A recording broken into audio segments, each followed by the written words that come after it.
Whoa, buddy. Put that thing back in its holster. We haven't gone anywhere. I don't understand. Check out the MichaelDukesShow.com for information on how to get access to the podcast.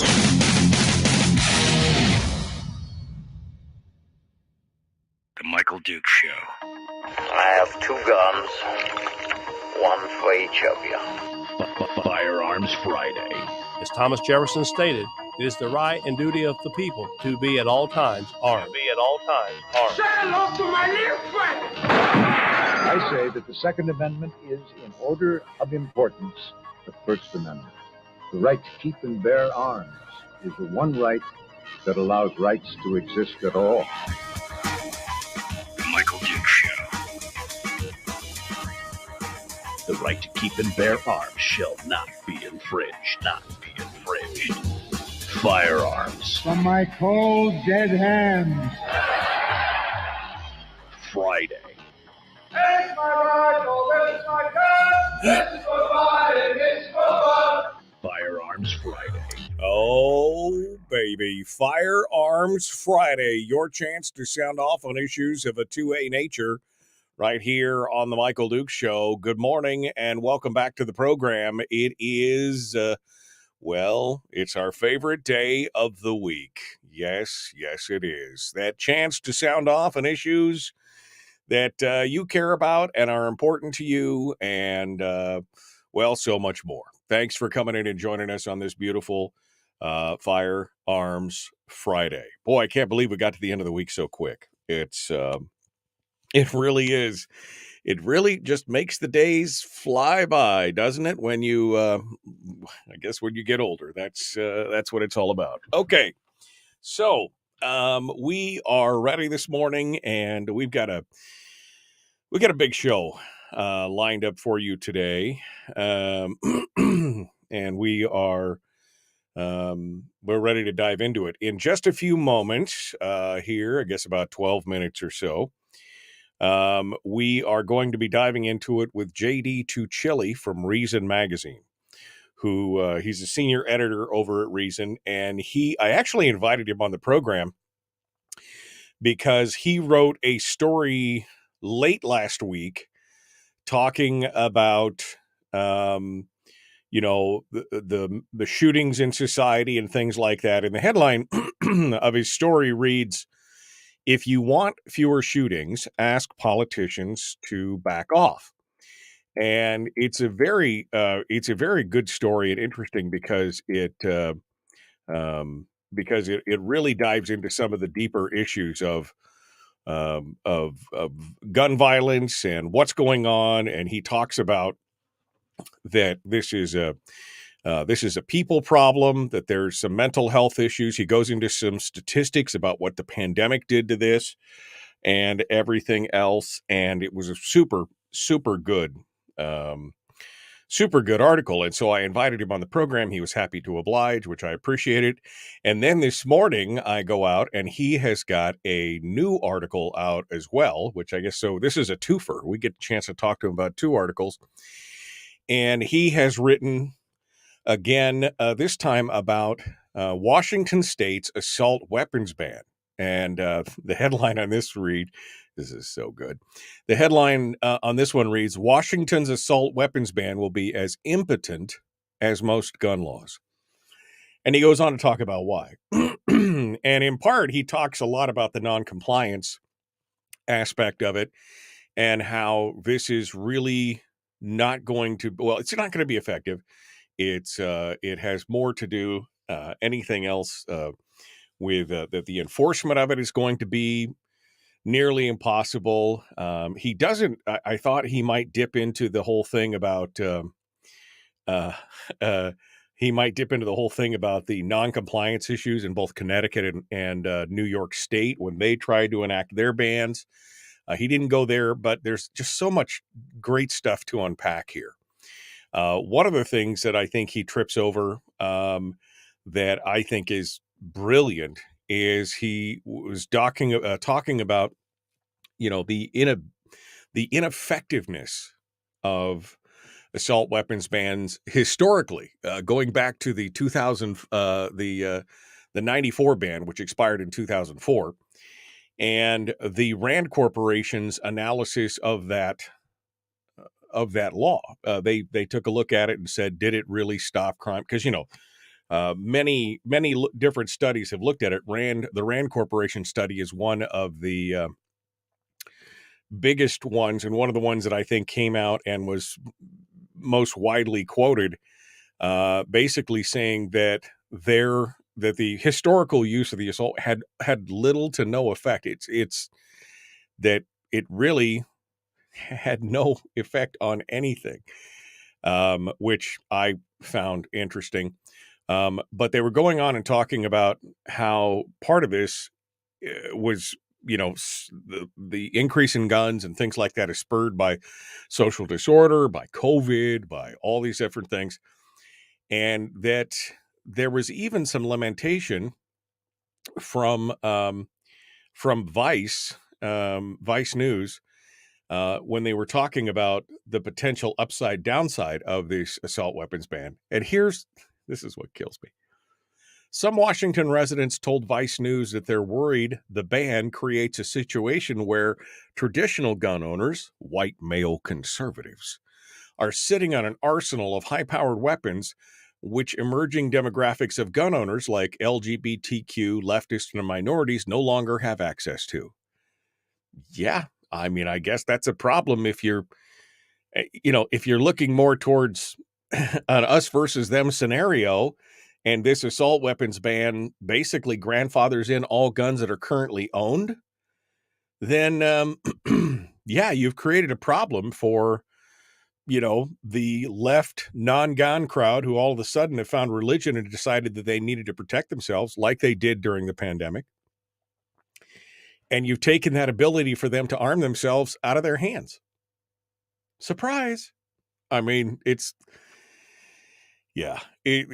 really is astonishing. Well, and this is in light, by the way, also, this is in light of the new reporting from CNN, who has reported that a growing number of Americans are buying guns, which we knew about, right? Since 2019, 2020, and especially through the pandemic, we saw a complete and total uptick. Now, good for CNN for actually reporting on this. They don't sound too happy about it, but they did at least, pop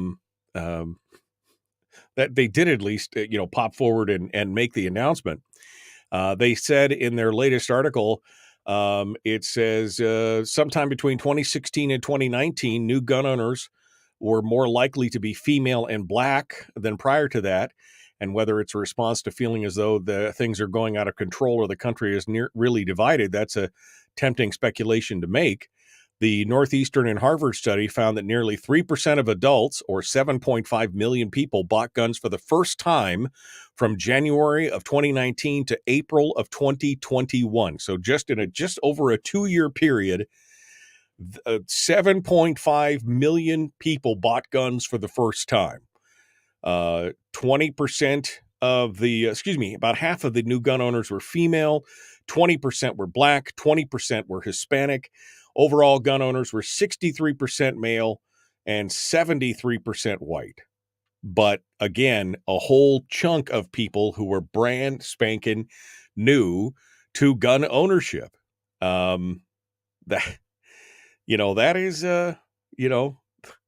is some great stuff. I mean, it's great information. And yes, the people who are in Washington state should be concerned about their newfound inability to buy firearms to be able to protect themselves. Now, whether it's from burglars or government or from mean, evil, old white guys, whatever it is, they now find themselves on their back foot because their lords and masters have decided that they should not be, because again, this assault weapons ban does not, and it's being challenged, right? The whole thing is being challenged. It's going to be tossed out as unconstitutional. I can almost guarantee it. But the problem is that in the meanwhile, they grandfathered in all these guns, supposedly this is going to stop it. This is going to save us all. It does nothing for any of the guns that are currently on the street. And by on the street, I mean in people's gun safes, right? This is the whole thing is we're going to take it all away. We're going to do it. There's still hundreds of thousands of these so-called assault weapons in people's hands, and they are legally owning them.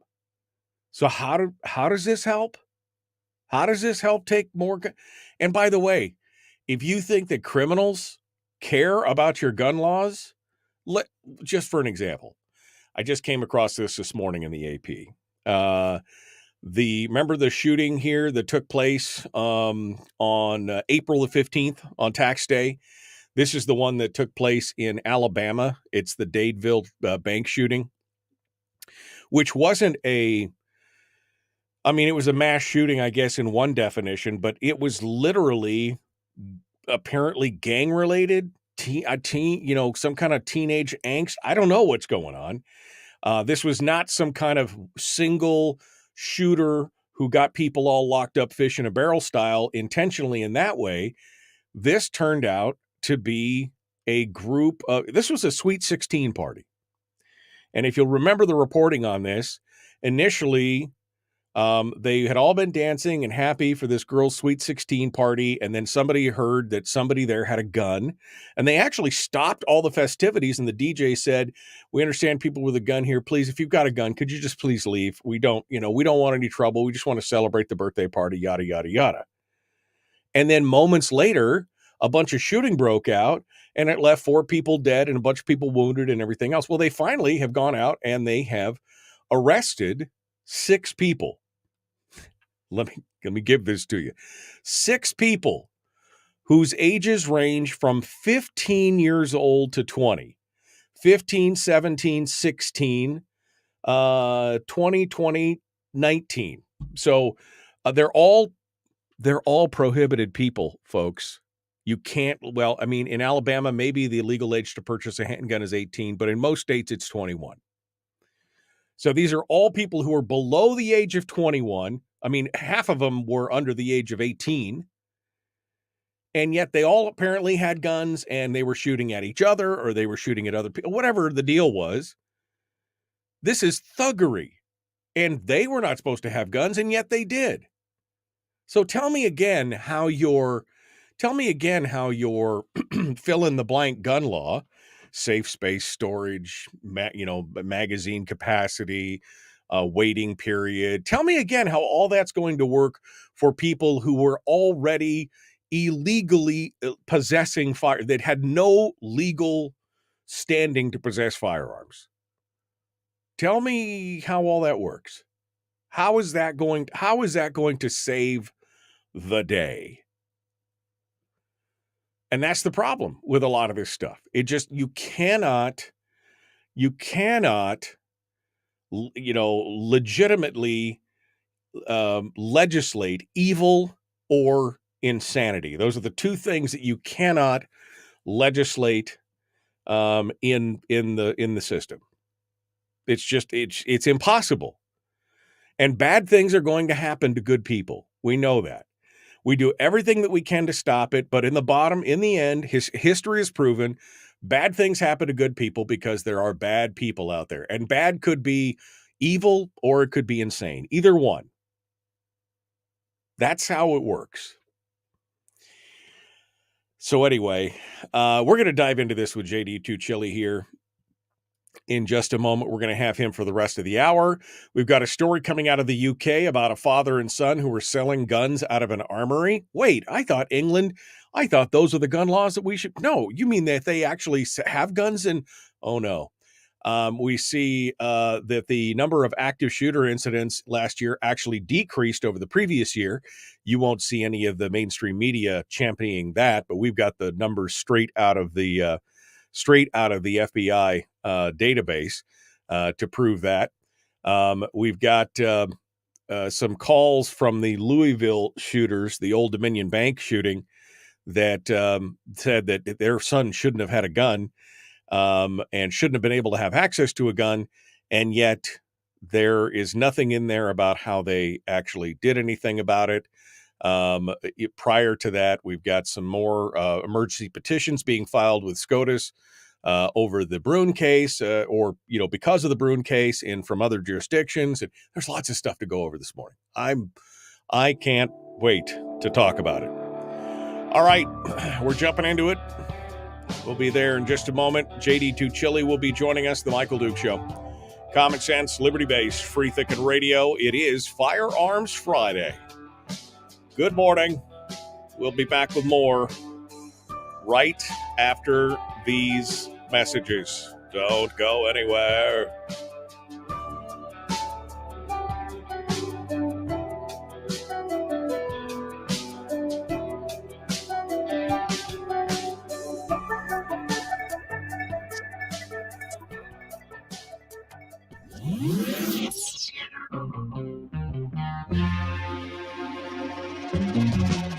Running on 100% pure beard power. Oh, also some coffee.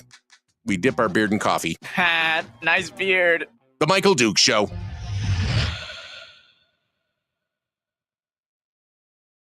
All right, we're in the break right now, and we're getting ready. JD Tuccille, Reason Magazine, is going to be joining us here in a hot second. He's in the green room right now, in fact, and so I probably should get everything ready and set up and all squared away and see what's going on and talk to him to say hello. Good morning, my friend. Good morning to you. You sneaky bugger. I call you about one article and then you sneak one in under the wire this morning, something else. It would be another.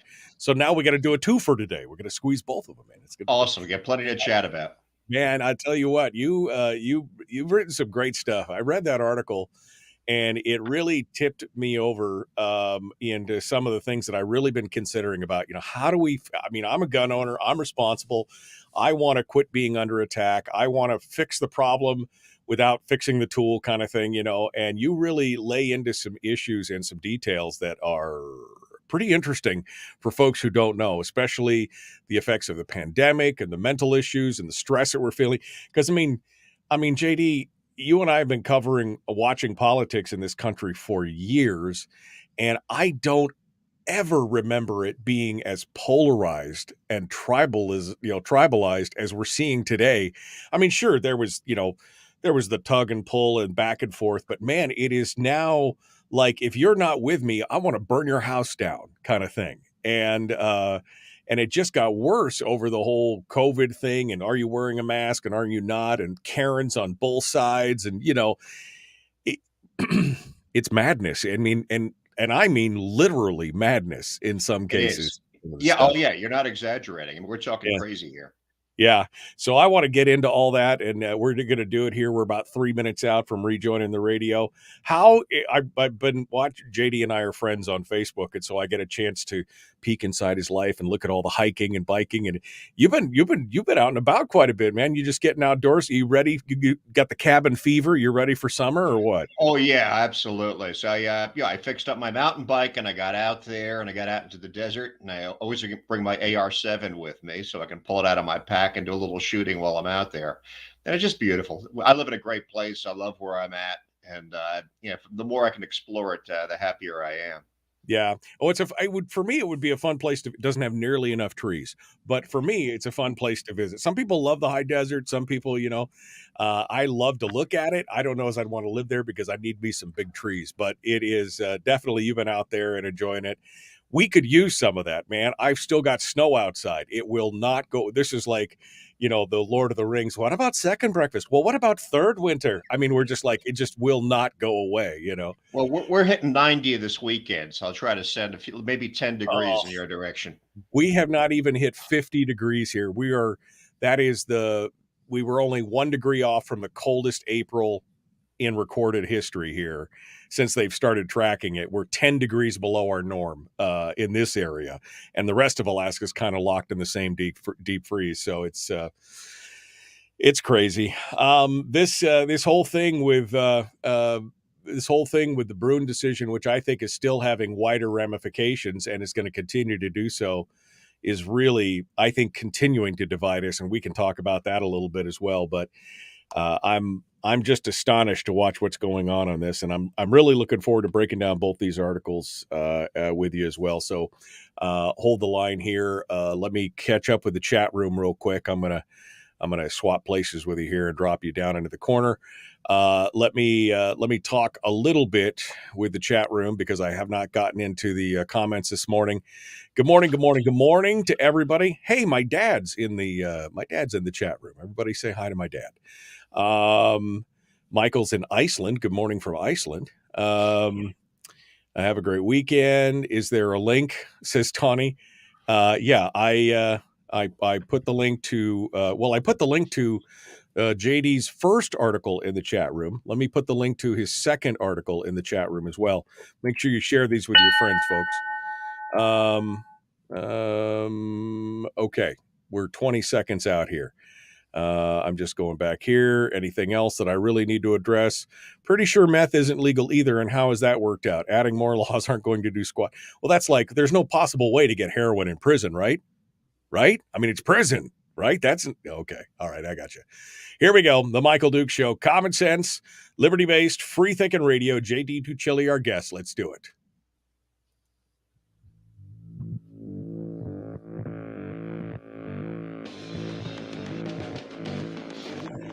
What the hell is an assault weapon?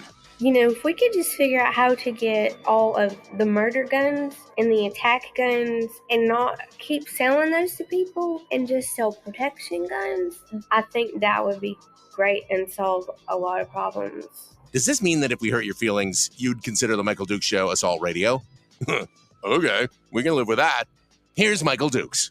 Yeah, I mean, I only have protection guns. I have no murder guns at all. They're all protection guns. That's the whole point. I specifically sort through the pile of them until I find the ones that are only protection guns. Welcome back to Firearms Friday. It is the Michael Duke Show, and we are discussing issues of a Second Amendment nature here. Invited to the program last week, in fact, I invited him on, JD Tuccille. He's a guy with a work ethic that just won't quit because in the meanwhile, he wrote another article about the Second Amendment and guns and stuff like that. So we're going to actually cover two things this morning.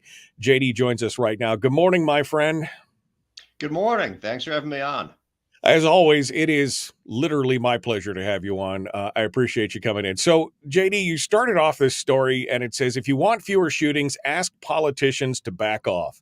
And I'm going to synopsize and dumb that down for those of us in the back who are, not high school graduates, and basically say this is the problem with all the things that we have going on with gun laws in America today is that politicians always feel obligated to do something when something happens. And that's kind of one of the major problems that we have going on here.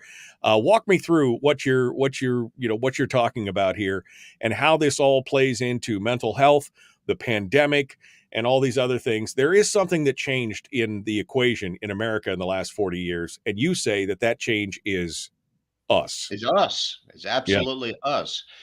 We had this, and everyone who follows the news at all knows we had a flurry of really awful shootings in recent weeks. Seem to be people kind of driven by rage or madness going after innocent people who showed up on their doorstep.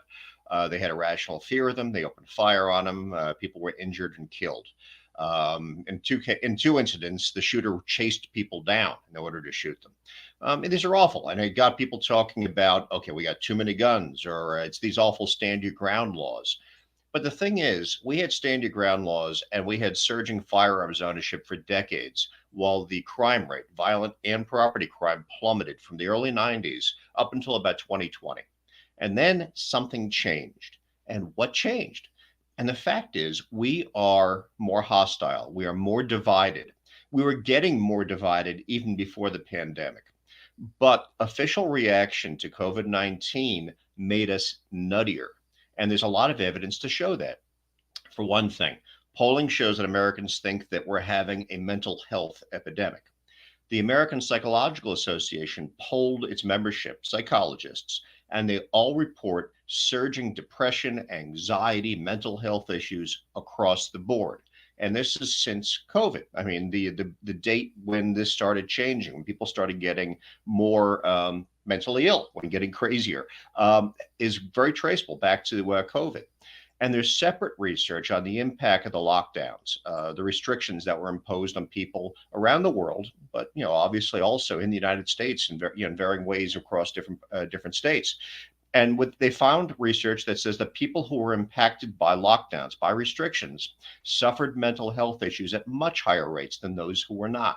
And they Right. even find data that says that there's brain inflammation among people who suffered restrictions. We made this country nuttier, and suddenly we're having a surge in violent crime. And there's a direct impact made by those politicians who insisted on doing something in response to the pandemic. And now they're telling us they want to do something in response to the violent crime that can be traced back to their earlier actions.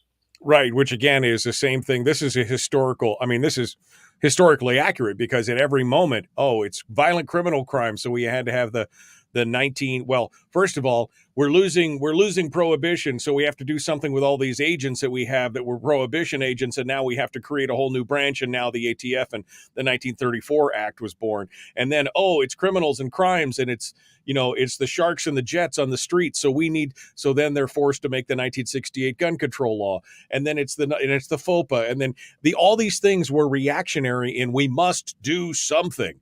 Did it change anything? No, not really. And in fact, as we saw, and you point out, that contrary to the popular narrative, America has become safer and safer and safer over the last decades, which again flies directly in the face of what the news media and the politicians keep genning up. It's fear. And this is the same thing that happened in the pandemic, right? Fear mongering. In the pandemic, we see the same things about all this other stuff. You'd think it was the Wild West out there, but we are historically safer today than we were in 1990, in 1978. We're seeing less, more guns, less crime, and nobody can correlate it. It's exactly right. And as recently as the summer of 2020, the FBI was putting out press releases boasting about how crime had plummeted over the previous 30 years. We were living in a country that was about half as dangerous crime was as it had been in 1990. Crime stats still don't show a huge surge in crime, but there's a lag effect. The crime stats that we're looking at now are about 2 years old. And when people look at the headlines and look around them, they're seeing something that the stats aren't quite yet recognizing. Plus, we know, there has been a flurry of these unpleasant, these horrible incidents. So something's going on. And there's definitely evidence that Americans are suffering serious mental health issues on a much wider scale than was the case beforehand. These incidents have risen. And there's evidence that the COVID lockdowns, these restrictions, when politicians insisted on doing something, had unintended consequences. They hadn't thought through the consequences of doing something that was really unprecedented, of kind of putting a lock on society. And it's had ill effects on us. It's made us crazier and more hostile. Right. Well, and what are the other? Yes, that is something. And when I read this, and let me read this for folks out there who haven't read the article yet. This is and you mentioned it. This whole thing about brain inflammation and everything else. This is astonishing.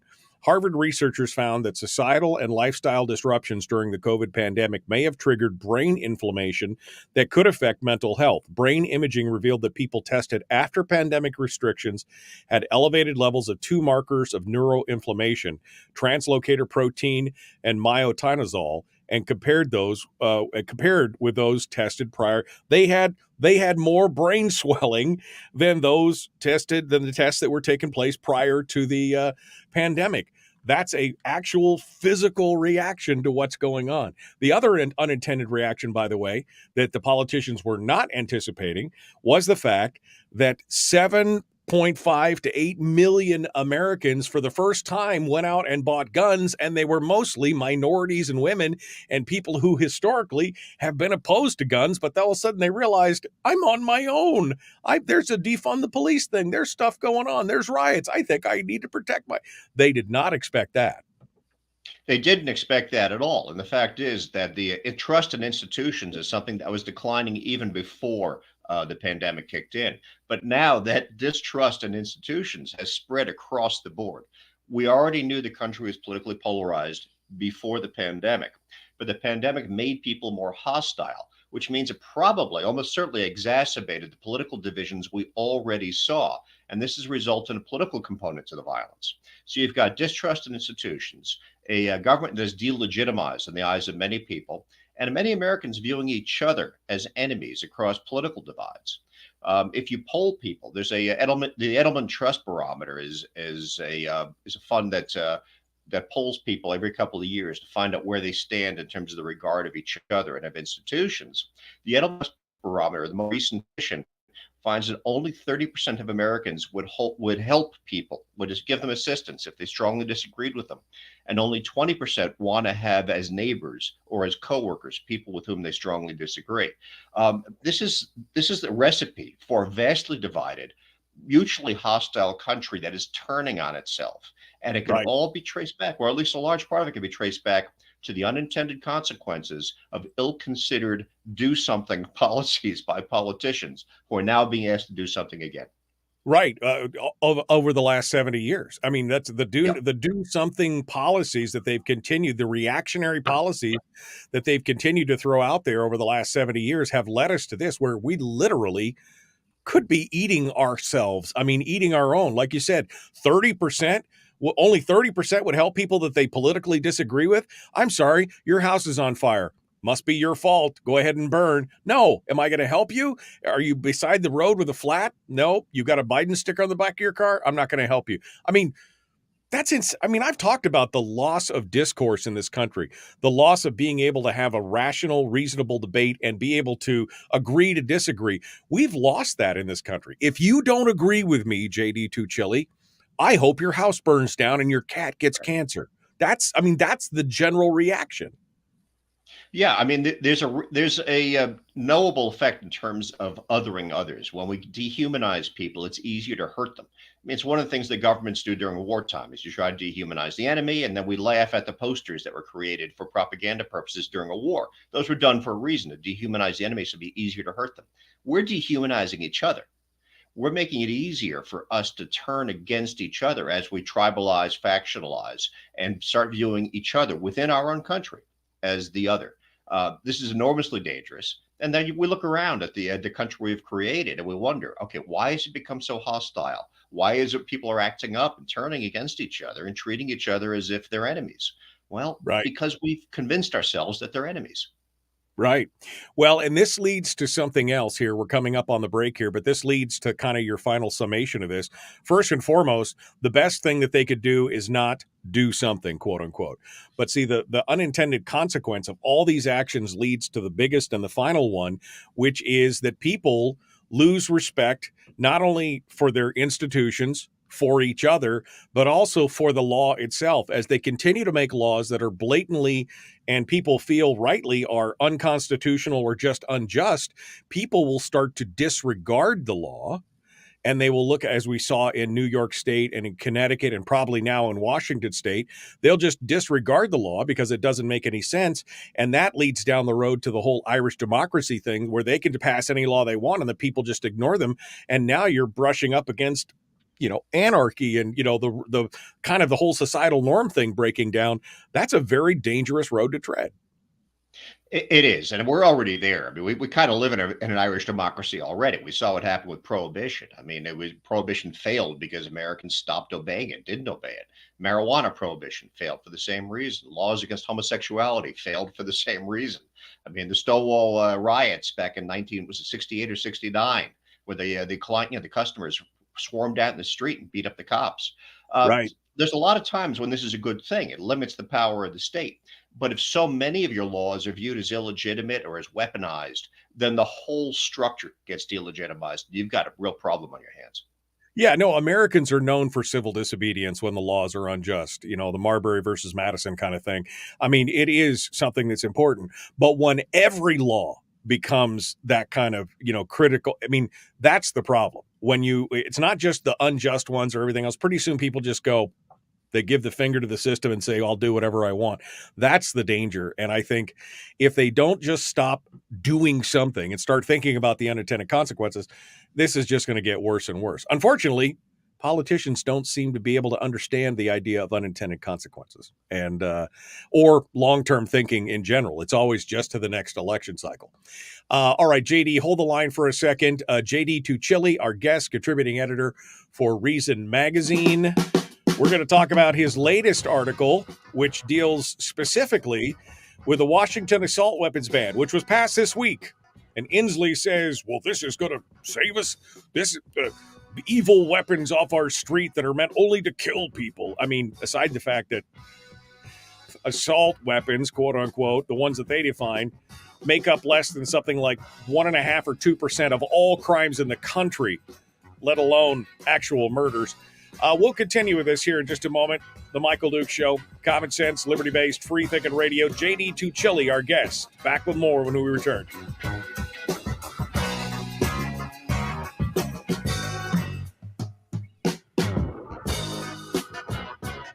We're broadcasting live through a series of tubes. Allowing all of these entities to provide streaming stuff going on the internet. Well, it's kind of hard to explain. Sorry. Streaming live every weekday morning on Facebook Live and MichaelDukesShow.com. All right, JD Tuccille, our guest here on the program as we continue on.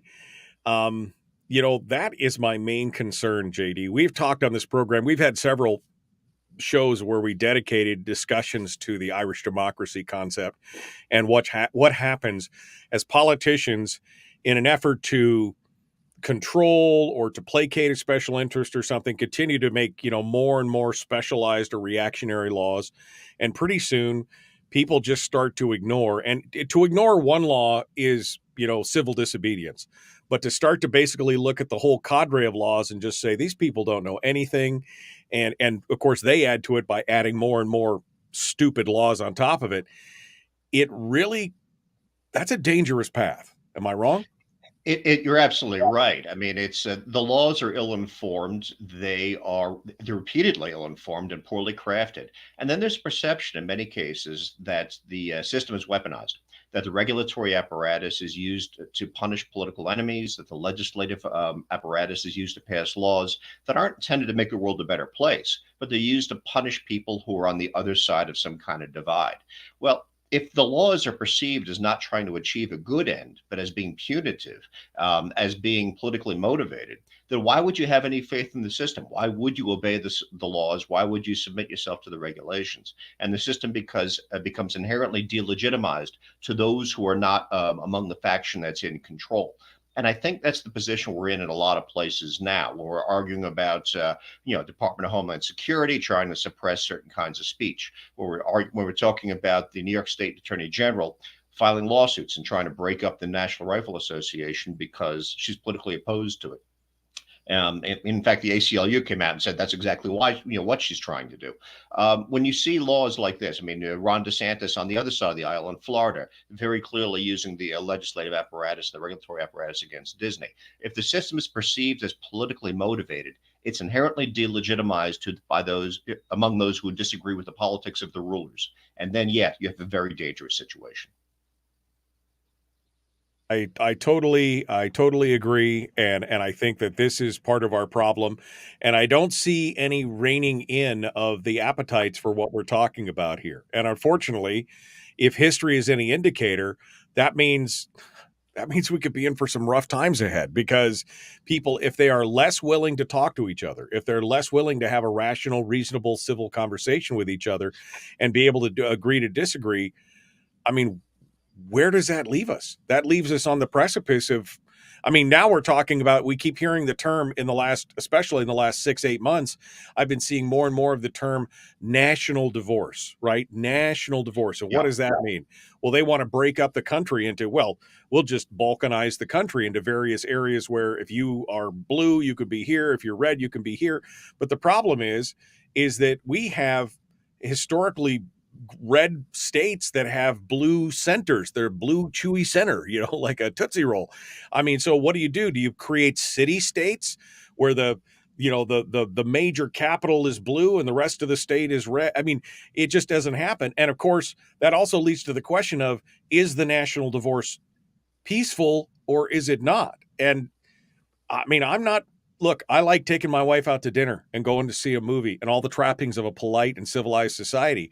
I've talked to people who went through the Sarajevo, the Serbian Civil War. I'm not interested in that kind of stuff in my backyard. But if things keep going that way, that looks like a more likely scenario than not if things don't change.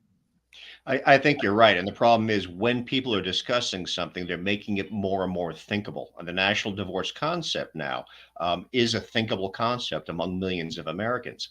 But it's not practical on the state level for the exactly reasons you cited. We're not divided by states. We're divided by ideology that largely sorts to blue. I mean, urban liberal, urban to suburban liberal, and red, ex-urban to rural conservative. And obviously there's others. I'm a libertarian. I consider myself purple. I straddle it. I like going into the city on a frequent basis. So what are you going to do? You're going to draw boundaries around the cities? We actually do have a solution. The original idea of federalism addressed exactly this problem. If we were to go back to decentralization, but it couldn't be just to the state level anymore, bring it down to the local level, which now have the population, and counties now have the population that states did when this country was founded. Bring it back to the local level so the important decisions are more local. And of course, I'd like to put it at the individual level most of all. But Right. the less conflict there is, the fewer people living under laws they hate, and the easier it is to move from one area that you don't like to another area that you do, the less conflict we'll have. No, I agree. It's one of the reasons why I stopped covering national issues on this program except for firearms, because that's a passion for me. But I quit focusing on national issues about 5-6 years ago because I can't affect any of that. What can I affect? My local, my community, my state. That's about what I can do.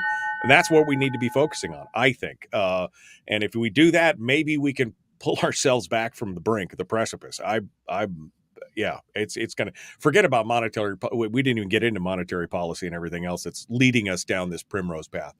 All right, we're continuing here. We've got JD Tuccille as our guest. Please like and share this show. Like and follow the show page. Let's go to it. Here we go.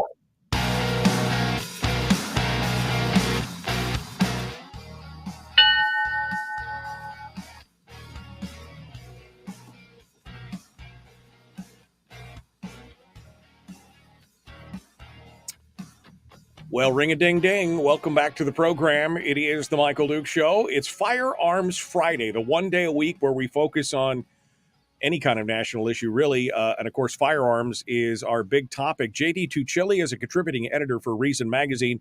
He joins us from an undisclosed location in Arizona somewhere. He comes on board to talk with us today. I asked him on to talk about one article, but he actually snuck another one in when I wasn't looking, and it is really topical because it deals specifically with Washington's assault weapons ban.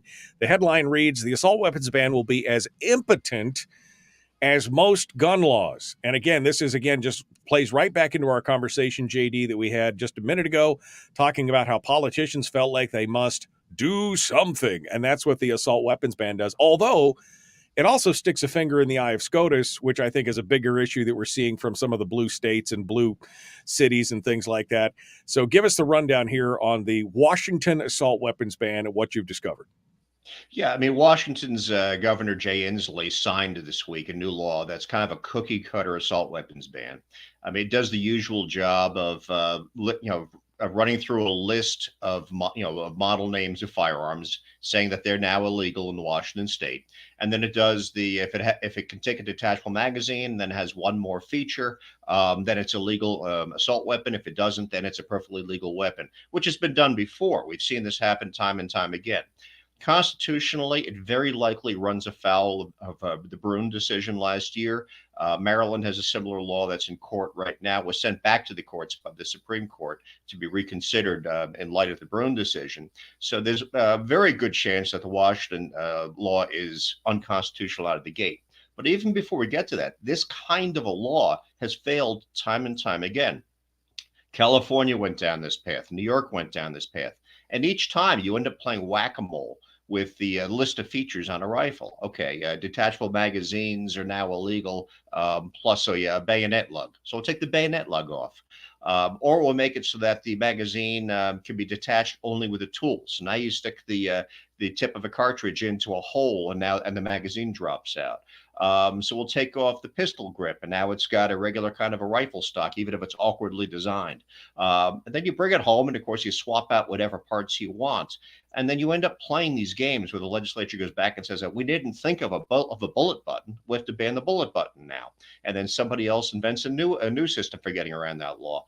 There was a great video in 2014 that I found when I wrote about New York's similar ban on this, where they went down the same path, and Right. a gun shop owner in New York State, had stood there with a rifle in his hand and started looking at the very minor cosmetic features that stood between the rifle in his hand being perfectly legal and being a felony to own, none of which had any impact on the functionality of the rifle at all. So we're going to go down the same path in Washington State that's been gone down in California and in New York.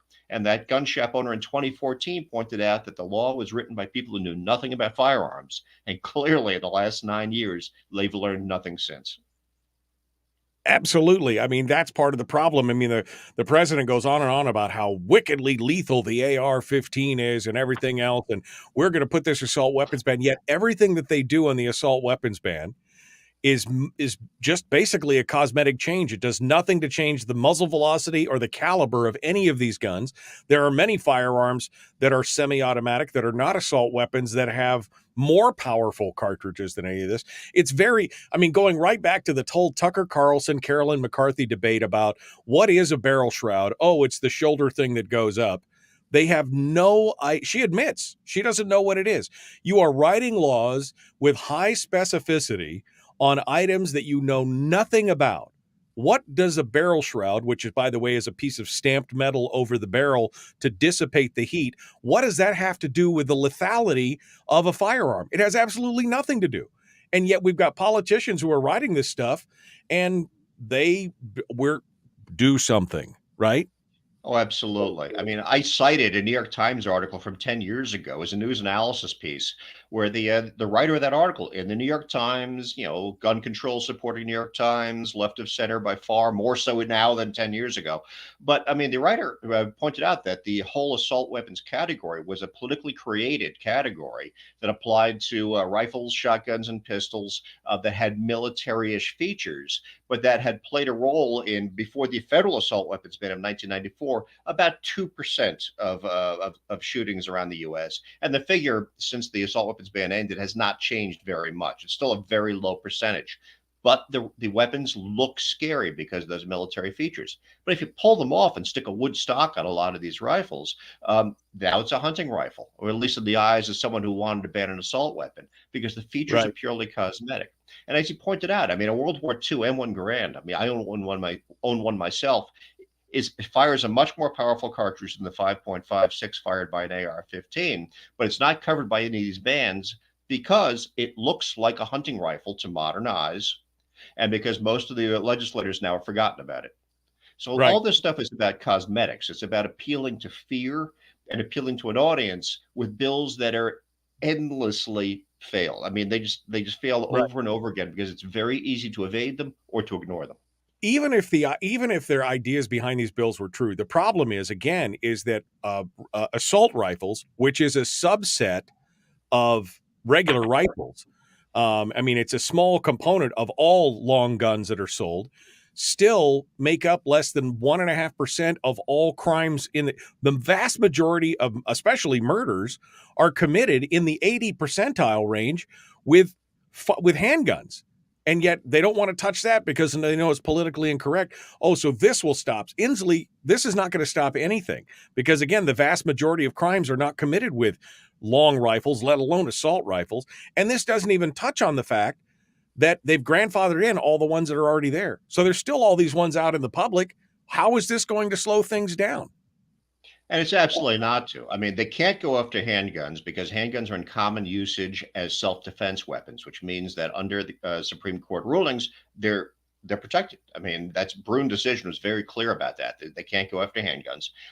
And I found a great piece published this month in the New Republic by Bryn Tannehill, who's a Rand Corporation analyst, also a gun control advocate. I didn't mention that in my piece, but very much a gun control advocate. But the piece is despairing that there's 400 million firearms in the hands of Americans across the country.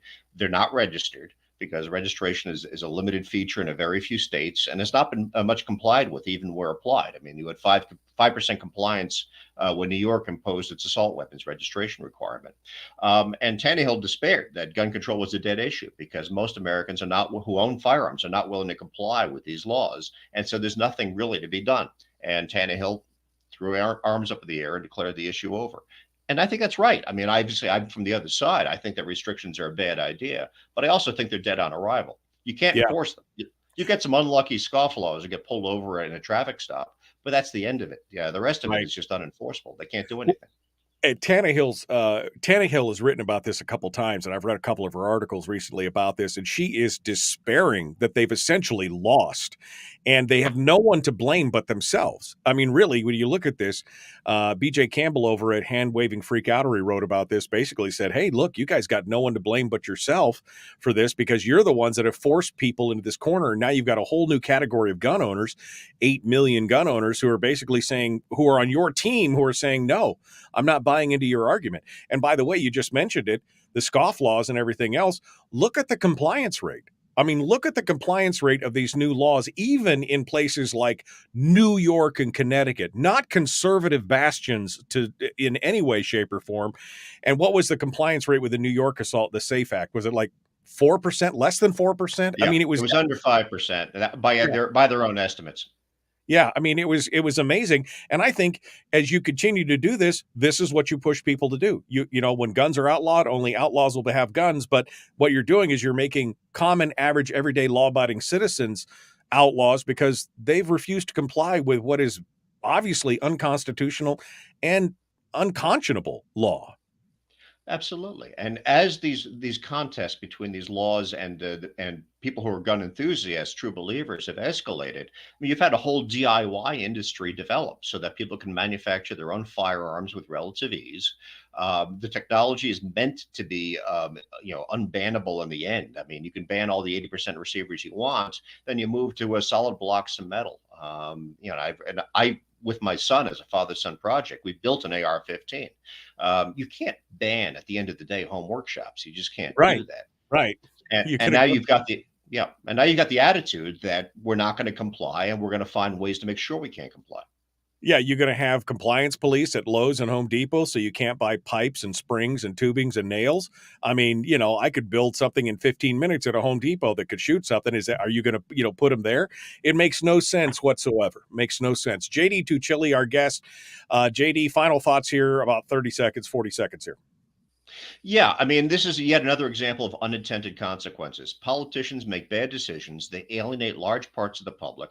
They drive people who were core components of their supporters to another side, to distrust them or just to distrust institutions in general. And then they create a new problem that they throw their hands up about, want to address, and have lost the power, the respect, and the trust to do anything about. So this is government in a nutshell. It's creating problems that it can't solve and that breed new problems in the future. And it continues to get worse as they go along because it's self-reinforcing. That's part of the problem that we see here. JD Tuccille, Reason Magazine. You can find him at reason.com. Thanks for coming in. Hold the line. Folks, we're out of time. Hour 2, dead ahead. The Michael Dukes Show.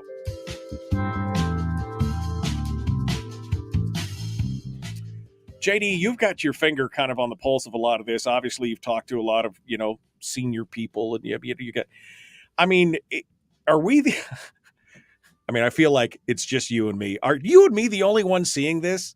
That they're walking a very slippery slope, that the more laws that they put in that are basically, wrong and become, are reasons and actions for civil disobedience, create then more chances for more laws, that it's a self-reinforcing feedback loop. I mean, is anybody else seeing this, or is it just you and me? I mean, I'm asking for a friend. It's a combination of things. Some politicians are honestly very stupid. We've got a governor now, Katie Hobbs in Arizona, who is in office because the Republicans decided to run a lunatic, and so the idiot won instead. And she's probably better than the lunatic, but she really doesn't understand the consequences of what she does. But on the other hand, you've got a lot of very cynical politicians who don't care that the laws they pass are ineffective, just so long as they signal to the right people, keep them in power, kind of rally the troops to support them in the next election, because they figure they've got their gated communities and they've got their bank accounts and they'll be fine no matter the consequences in the future. They're not always right. They're not always fine, but they certainly think that they're going to weather it. And so they don't really care whether the legislation is effective, is wise, is ill-considered, or will have stupid consequences to come. Well, because history shows that those politicians that felt like they were safe, that's not always the case. In fact, in many reasons and ways, they're the first ones to get drug out on the street, unfortunately for them.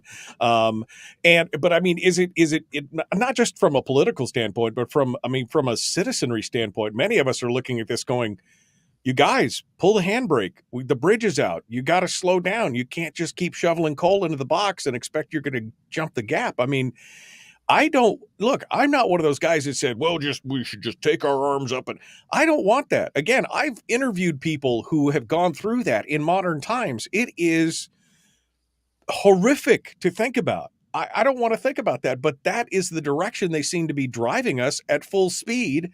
And there's no end in sight. And I guess a lot of us just kind of feel hopeless and helpless at this end. And all we can do is prepare ourselves for the worst and hope for the best. But is nobody else seeing this?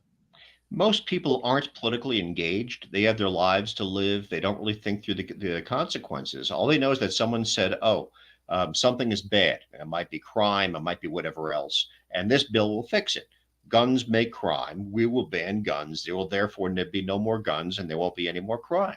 And a lot of people look up from whatever it is they're doing in their lives because they got things to occupy them. They say, oh, I guess that makes sense. Sure, go for it. They don't think it through. So the majority, and I think that's the majority of the population, isn't engaged in politics, is not engaged in considering policy, and does not think through consequences. They just say, oh, that sounds good. And I kind of trust that person. They're on my tribe. They're in my team, right? So I'll go with that. And we get reflexive about this too. This kind of idea is my tribe's idea. Therefore, I will support it no matter what. We get very tribal about it. And we figured if it hurts anybody, it's going to hurt people in the other tribe. And I want to hurt them anyway. So we kind of find ourselves spiraling down toward disaster. And will it be true disaster? There's a lot of ruin in the country, right? I'm not the one who said that first. Adam Smith did. But there's a lot of ruin in the country. But we're testing the boundaries. We really are testing the limits of how much ruin there is. And I don't know where this is going, but I don't think it's good. Yeah, I mean, I don't want to be Debbie Downer, but again, that self-reinforcing feedback loop of every time you do something bad, it forces you to do something else bad, and blah blah blah blah blah. And the politicians don't care, and the like you said, the people aren't engaged. The vast majority of people have no concept of what's going on. It's those of us that are kind of politically engaged or students of history who have looked back and seen this cyclic nature of this kind of destruction in the past, who understand it, who are lamenting that we should have learned the lesson of this history and we're not. I guess the answer is all we can do is prepare ourselves as best we can for, I guess, whatever eventuality, but the most likely one at this point does not look pretty.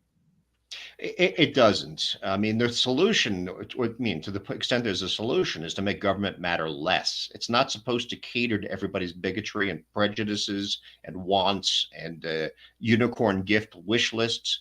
But that's what it becomes, because catering to people's desires is what gives politicians status and power. And so you start with a limited government, and there's always a tendency for it to do more and more and more until eventually it's hurting people on behalf of other people so that some politician can stay in office. Well, yeah, that used to be the purview of the left, but now the right is embraced. I mean, look at what's going on with Florida and Disney and DeSantis and all that stuff. I mean, it used to be that, the right didn't want to weaponize the government. They wanted less of it. And now they've discovered, we can weaponize it and make people believe what we want to believe. Great. Let's do that. And that's, I know a lot of people on this program don't want to hear that, but that's part of the problem. When they are all about using the government as a weapon or a bludgeon to enforce your point of view, you've gone over to the dark side, people. That government is not your friend. They're not there to help. And if if you can force somebody to believe something you believe, when the pendulum slips, as it will from one side to the other, they could do the same thing back to you. That's why they absolutely will. Yeah, Ron DeSantis is using tools that were put in place by politicians who came before him. And I remember hearing a few years ago, people were saying, you made the rules, we're going to follow your rules. And now you got both tribes doing this, using the government as a bludgeon against each other, depending upon who's in power. There's no good place for that to go. And in the end of the day, everyone's going to look at the government as something that is dangerous and that they despise because they don't know who's going to swing it against them. But somebody will. And that trust is already eroding. I mean, it's down to a minimal level, something like 20 to 30% for all government institutions. Yeah, and has been dropping for years. And as the founders intended, we should all be looking at government with the jaundiced eye and not looking at it to the solution to all our problems. It is, in fact, the cause of many of our problems in this day and age, because as you said earlier, they create the problems to then create a solution for the problems they already created. JD Tuccille, my friend, thank you so much. It's always good to talk with you. Appreciate you coming on board and joining us today. Have a great weekend, okay? You too. Thanks for having me on. Keep up the good work. Folks, we're out of time. We got more coming up. The Michael Dukes Show continues. Common sense, liberty-based, free thinking radio.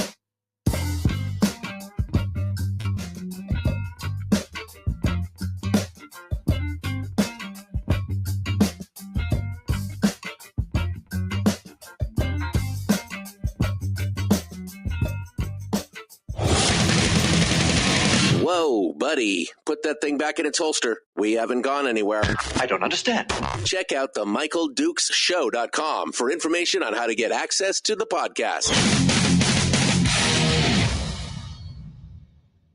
The Michael Dukes Show.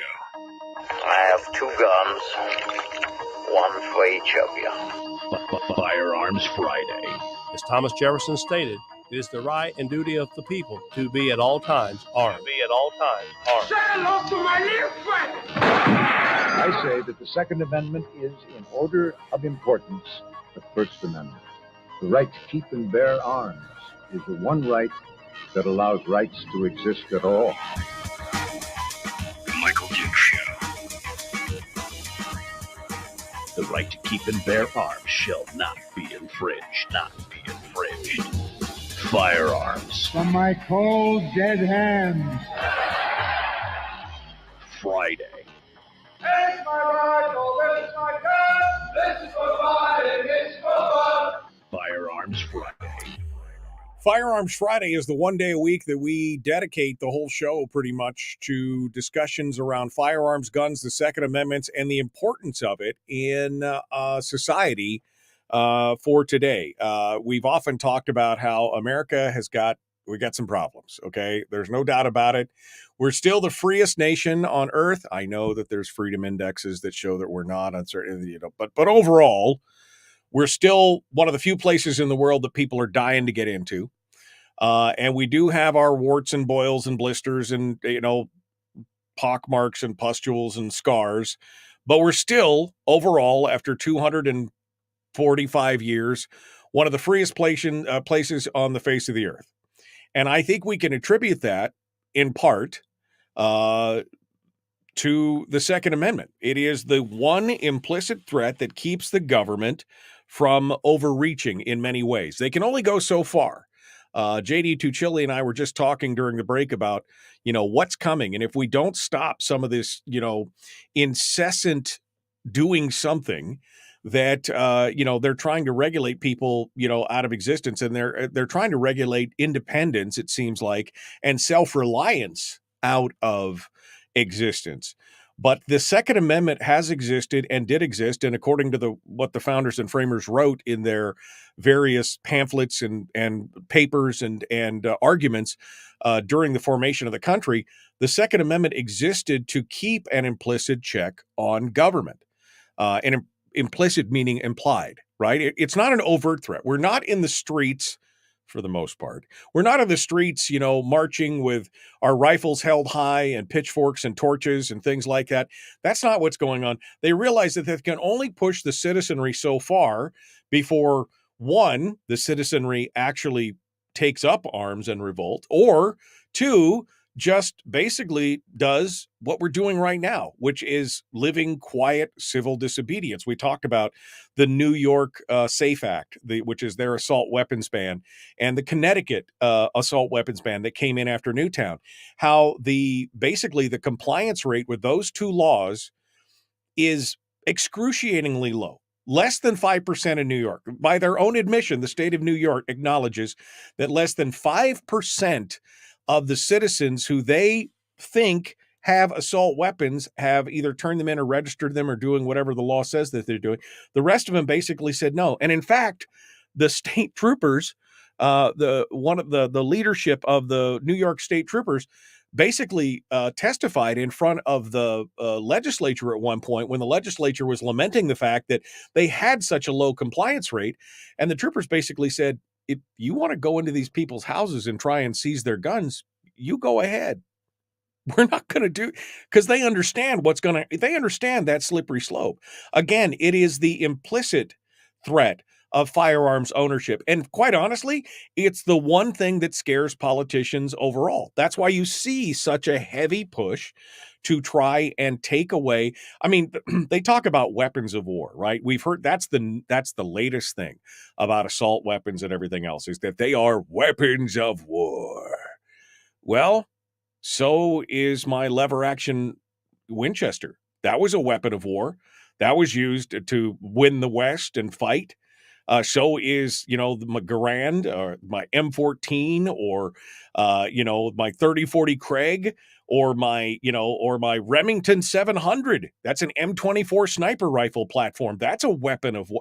I mean, all of this whole idea of weapons of, but see, that terrifies them because they don't want to see pushback on laws where they feel like they know better than us how we should be living our lives and doing all these things. And that's why they're pushing it. It is the only thing that has held the size and scope of government in check in the United States. And I'm happy to say that we're seeing more and more people embrace the idea of an armed society. I was talking about this in the last hour. CNN has come out and said that from 2019 to 2021, in just under a 2-year period, we saw 7.5 million people bought, more guns than that were bought. But of that group of people who bought guns, 7.5 million of them, 3%, that 7.5 million people bought guns for the first time in that 2-year period. Half the gun owners were female, 20% were black, 20% were Hispanic. That's a huge, huge number.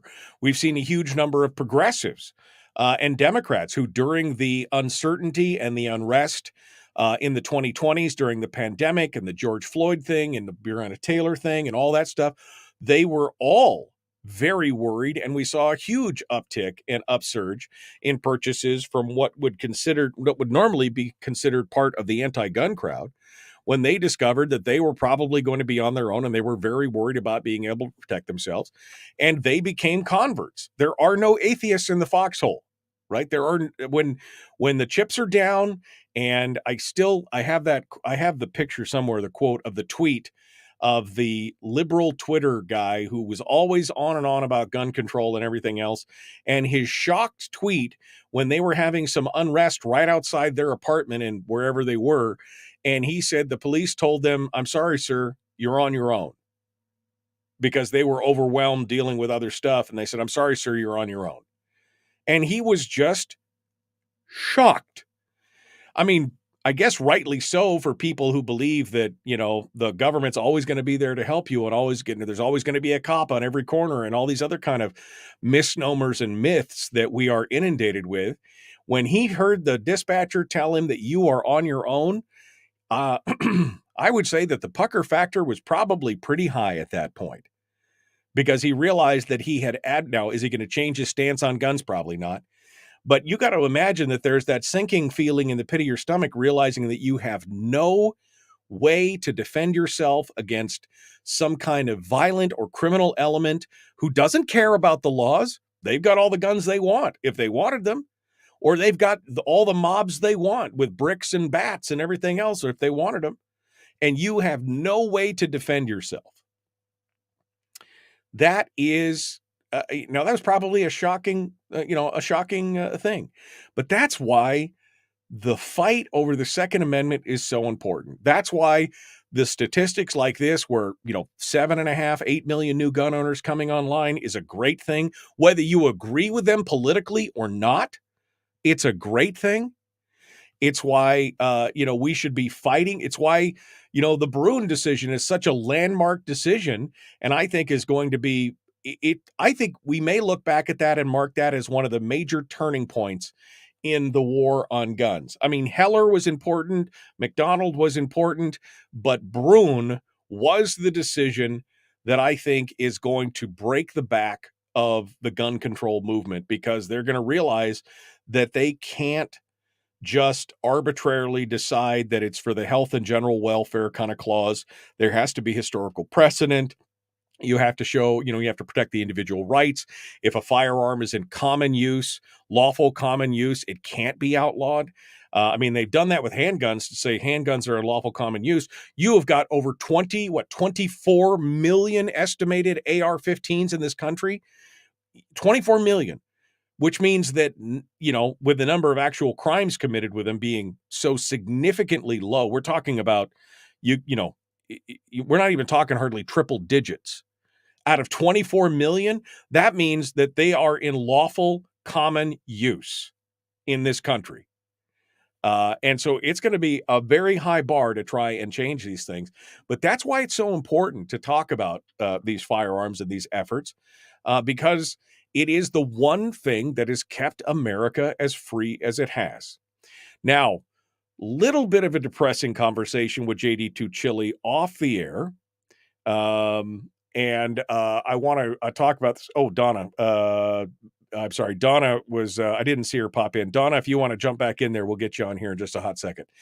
Donna Anthony is going to be joining us here in just a second. As soon as we get on this, I was away from the screen and I got on a rant and I didn't see Donna pop up into the green room. So Donna, feel free to log back in there. But one of the reasons why we need to continue to fight for this is because we are going to be at one point on our own. I believe that at this point, because the politicians do not have the foresight to pull back on the stupidity that they're trying to push in this nation. Now, whether that is more laws of control, be it gun laws or some other type of control, or whether it's financial issues. This continued push to raise and increase our debt ceiling and not rein in our spending and our debt. The fact that that Saudi Arabia now, for the first time, started transacting oil transactions in the yuan instead of the dollar. That should be that's a canary in a coal mine moment, folks. And I know we're getting far afield of firearms specifically, but if the U.S. dollar stops being the world reserve currency, things will fundamentally change in this country, and not for the better. And so you best be aware of what's going on, and you best be paying attention to what's happening, because, again, as JD said, many of these politicians are just stupid. But some are just so cynical that they don't care as long as they remain in power. They don't care if they know a law may be unconstitutional. They may know a law has no, is going to have no effect. They just want to be seen doing something by those that continue to keep them and hold them in power. It's about power in the long run. That's that whole thing about 4% of the entire population are basically sociopaths, and sociopaths are drawn to positions of power, and that's why you'll find many politicians with sociopathic or narcissistic tendencies, because that's, there's a whole thing on this. Doug Casey did a whole thing on this about 15 years ago where he writes about this, and I covered it pretty extensively. But it's the bottom line. They care about power. A lot of them. Some of them are just stupid. There's a few good ones sprinkled in there as well. But the bottom line is it's a whole total thing. All right. Donna Anthony's trying to call me. So we're going to talk to her here in just a second, but we're going to take a quick break. And when we come back, we'll talk with Donna Anthony here, The Michael Duke Show, common sense, liberty-based, free-thinking radio. Make sure you like and share, like and follow. Come on out and join us on Facebook and YouTube. We will be back with more in just a moment. It is Firearms Friday on The Michael Duke Show. Common sense, liberty-based, free-thinking gun radio. Back with more right after this.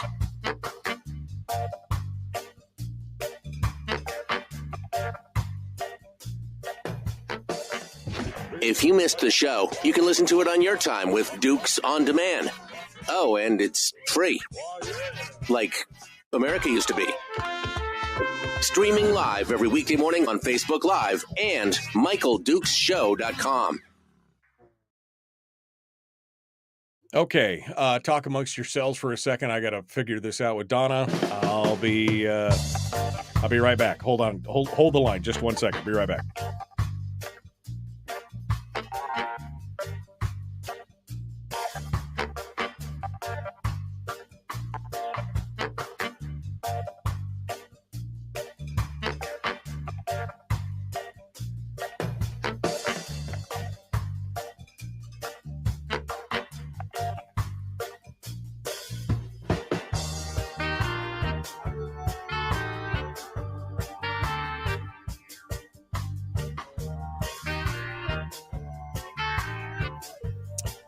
Okay. Donna should be joining me here in just a hot second. And we'll get things going on.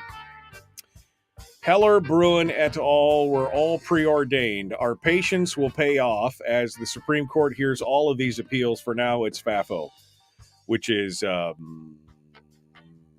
fool around and find out. Freak around and find out. Yeah, it's an issue. It's an issue. Let me copy this here and drop this over to Donna just in case she's having a hard time with it. Let me go over here, and there we go. Okay. Try this one. Okay, I'm just giving her the link again in a different form. Hopefully she continues with us here, and we will be seeing her in just a second. Okay. So Donna Anthony is going to be joining us here in just a moment, and we'll be talking with her about, she's got a class coming up on church security and other things. All right. The Sharps carbine was standard issue for our soldiers in the Civil War. 7-shot repeating rifle, says Greg. I mean, that's exactly it. I mean, weapons of war. That's the dumbest thing I ever heard, because pretty much every weapon at one point has been a weapon of war. That's kind of how it works. Every weapon has been a weapon of war. All right, Donna Anthony, I see her here in the chat room. She's ready to go. We are about 2 minutes from returning to the radio, so let's jump over here and turn the music off here. We'll get squared away to get things sorted out with her. Good morning, Miss Donna. How are you, my friend? What's happening? Good morning. I'm at the shooting range, ready to go. Oh, all well, the gear and back. I mean, hey, any day at the range is better than any day at the office. Well, wait, the range is your office. How does that work? I mean, that's just you got the lucky. All right, so we're all ready to talk about this, and we'll be jumping into this in just a hot second. We're about a minute and a half out, so I'm not going to lose you here. I'm just going to hold you back in the green room. I'll be right back to you. Don't go anywhere. Don't go anywhere. We're going to find out more. Donna Anthony in the green room right now, hanging out with us. And let's see what's going on. Richard says, isn't New York the place where some ass clown went nuts and McDonald's has started attacking people with a hammer? And of course, Nancy Pelosi's husband having his underwear hammer fight club incident. It's interesting they haven't come out with a sweeping legislation to ban assault hammers. Again, assault weapon is a politically created fiction.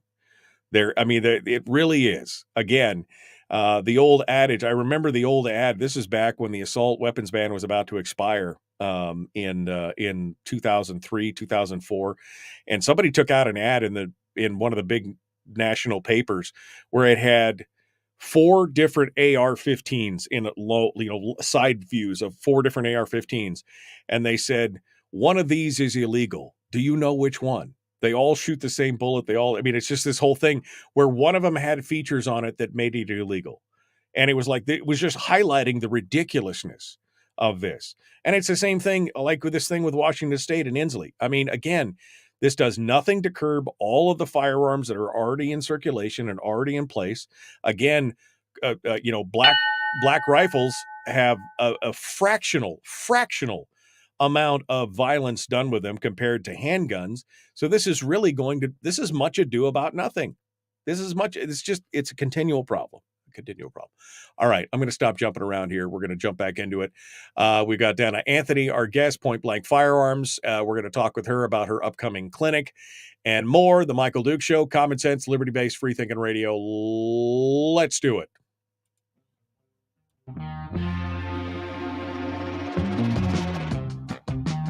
What the hell is an assault weapon? Does that mean that if we hurt your feelings, you should consider the Michael Dukes Show assault radio? Okay, we can accept that.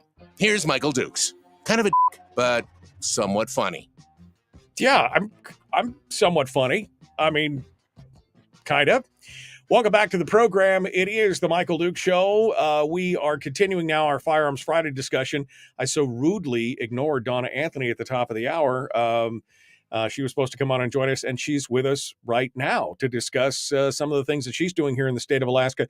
Donna Anthony, the owner of Point Blank Firearms and Self-Defense, a certified trainer, law enforcement, yada, yada. She's got all the bells and whistles behind her name, and she's here today to talk with us about a big event she's got coming up to help out you and your church security and more. Good morning, Donna. How are you doing? Good morning, brother. How are you? You know, it's Friday. There's just no better day. There's no better day, TGIFF, there's no better day than a Friday, whether it's just because it's the weekend or because I get a chance to talk about my favorite topic, et cetera. Donna, so tell us what's going on. You're out and about, you're doing training, you're making things happen. What do you got going on? Well, I just wanted to add a little something to what you heard this morning. I heard you talking about law enforcement and them not showing up, and because I'm still in law enforcement now, but I want people to understand. I had to touch this topic. When we had COVID, the response time out here in the valley was even decreased because we had officers out with COVID, dispatch was out with COVID, we were backing each other up, there wasn't enough officers. So when things get bad, you guys are your first responders. So just remember that the officers are working hard to help you, but you are your own first responder. So I just want to make sure I brought that little topic up. I heard. Well, right. It reminds me of the old saying that I've said for years is, why do I carry a gun? Because carrying a cop is too heavy. I can't have one around with me all the time, right? Yeah, so absolutely. You are responsible. You are your own first line of defense in that situation. So, yeah. And that's what you teach people, right? To be their first line of defense. Well, absolutely. And, Anchorage is great because, you get an incident, and I love watching APD, man. When they go to a call, they've got like 10 officers there. We don't even have that for Palmer Police. We might have 3 officers on a shift. Troopers, sometimes we might have 5 to 6, depending if we have a bunch of FTOs. But, the farther you get out, less response for law enforcement. So you need to know that. Yeah, absolutely. Now you go ahead and you've given people the opportunity to learn on their own. I mean, you teach firearms training for law enforcement, but you also teach it for civilians. Yep. You have your own shooting simulator, that's a lot of fun, terrifying, but a lot of fun. I mean, I'm not scared of anything, and I went in after that thing, and after I got done, I was like, "Ooh, I was a little spooked." That was pretty realistic, and but you've got lots of tools and things like that, and you are putting something together for folks who want to be safe while they're worshiping. Give us some details here. Yeah, so I've been a guest speaker for the last 6 years for USCCA nationally and a couple other companies, and I do it traveling in the lower 40. I thought, why don't I just do it for the state of Alaska, since I travel and do this, and with all the active shooters, every time you get one, you get a couple more right after, because kind of we say the name and we give other people ideas of, hey, maybe I should be an active shooter. I could get attention. Right now, churches are a big topic right now. There's an attack on our churches, always attack on our schools. But just so people know, active shooters are more in workplace than there are schools. You just see it more in the media that, you think it's schools. But so we decided to put a seminar together here. So we're going to be doing it July 21st and 22nd. And I can't say active shooter training because I get banned all the time on Facebook. So it's church awareness security training. That's what we changed the name so I don't get blocked all the time. But it'll be a seminar. It's 4 hours each. You'll do online training prior. And basically what you're going to get is we're going to teach you with some blue gun drills on how to work your way through a hallway to rooms by yourself or as a team with your security team. Then we'll do the simulator. We'll have 2 simulators available for the training, and then we'll do some reality-based force training. So we'll show you what works and what doesn't work. And this is for groups, small groups, churches, worship groups. Whatever. Basically, because many churches, obviously, especially smaller ones, they're not thinking about security necessarily, or even some of the larger ones may not be thinking about or can't afford security. But as we've seen with things like Jeannie Aram down in Colorado here, what was that, a dozen years ago or whatever, and other places where local parishioners volunteer to run security for these events, because as you said, churches are big targets. I mean, there have been many attacks on churches and synagogues and things like that because they expect a lot of people to be there and they don't expect them to be armed. And it's unfortunate. This is the kind of training that we need. Right. And we don't want to be gun-free zones either. So there's a way to do it. So we have our ushers, our greeters, they're normally unarmed. And we have our armed security are in plain clothes. We don't wear a little pin saying I'm security, unarmed or armed. There's different ways of doing tactical to have the tactical advantage to work as a team. And we'll share that, but not on the air. So. Yeah, no, that's fine, and I agree with that. I mean, I solved that solution by basically telling people wherever I'm at, it's not a gun-free zone. Just remember that. Yeah. Whenever you see me, it's not a gun-free zone, because that's the important. Here's the thing, and I don't know if you and I have talked about this, but I know I've discussed this many times with different instructors and trainers, and in some of the classes that I've taught, is that you got to. It's not just a when it's convenient thing. When you've decided to go forth armed, you need to exercise that daily. Pretty much just become second nature, because you'll never know that one time when you're like, well, I'm wearing my gym shorts and a t-shirt and I'm going down to the corner store for a gallon of milk, and that might be the time that somebody decides to hold the bodega up or whatever, and you'll be like, well, I feel stupid now. It's got to be a commitment of something like that. If you've already invested the time, the effort, the energy into training and all this stuff, you've got to make a commitment to yourself and to those around you that you're willing to protect and help them and yourself in those kind of situations. Yeah, and good news. I mean, the churches up here in Alaska are really getting more involved. I mean, I've been teaching this for a couple of years, and we were busy in Homer. We had a couple of churches involved there. Up here in the valley, they're really getting involved. We've done probably 10 different churches up here right now. They've had incidents here in the valley as well. You just don't hear about them. But the issue is always funding. The churches don't have the funding, so we try to do it. A lot of times I just volunteer, and we let them come in and do bring their team in, do some simulator training. It doesn't cost me anything, it's just my time. Bring the team in, and they're coming up with some plans. You've got Sheepdog with Lieutenant Dave Grossman, Jimmy Meeks. They're fantastic if you're into church security. They've got some great lesson plans. They've got policy procedures for your church security. But we'll give all that at the seminar. Right. So the seminar is July the 10th. Where is it? Where do we have to be? Where is it at? What do we? Sure. July 21st and 22nd. You can go online to pointblankak.com. You've got 4 different sessions to sign up for. They're 4-hour sessions. Prior to that, you'll do some online training, because who wants to sit in a classroom and do PowerPoint? The online is about 3 hours at your own time. You can log in, log out, get you some history behind it, then come in and we'll do all the drills. That'll be good. Interesting that you said that you can't talk the whole active shooter thing on Facebook kind of thing, which is really surprising to me, because you are trying to prevent tragedy, prevent death, trying to protect people, and yet you can't talk about that kind of stuff. I mean, I use the term active shooter on Firearms Friday frequently because we're talking about those kind of things. I haven't gotten the strike, but I'm not trying to promote it or do anything else like that. It's frustrating when we're getting muzzled in those kind of things in the arena of trying to help people protect themselves and their loved ones. No, you're absolutely correct. Right when COVID happened, I got banned from teaching active shooter, traveling in the lower 48, and I've been blocked. I can't even promote or anything like that on my Facebook anymore. We've emailed Facebook, and they won't work with us, but it's educational. We're trying to educate the community. We do active shooter response for teachers as well in the lower 48.